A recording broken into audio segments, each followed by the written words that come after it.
د زلزلہ ولې کېږي اصل کې دا مسله د قیامت زلزلې قرآن کې الله بار بار ذکر کړی دی شیخ الاسلام ابن تیمیه فرمایي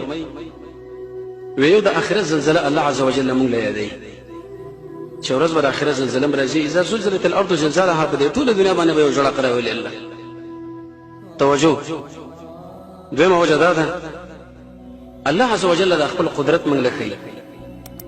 يهود بچي نصارا بچي نور خلق بچي د غوی بلوي سي طاقت زمونږ د الله دی لوی زمونږ د الله دی زموږ اسمان نه غږ ښیي دریمه وجه دا ده زمونږ ګناهونه زیات شي خاص کر زنا دلته زنا په باره کې دا خبره مشهوره ده زناونه چې کله زیات شي نو د قرآن او سنت نه دغه تعلیم موږ راکړی شوی دی چې ایسته په دې وخت کې الله به د خلکو زلزلې به راوړي خپش کول څه پکار دي کول به دا پکار دي چې انسان سره په دې لاس کې پیسې وي د محمد رسول الله د احادیثو معلومیږي هغه صدقه دویمه وجه دا ده نو د په دې لاس کې چې کله غلام هغه آزادول درېمه وجه دا موږ باندې ودرېدل درېمه طریقه که موږ باندې بیا نه نو به د رسول الله د ارشاداتو معلومیږي ذکر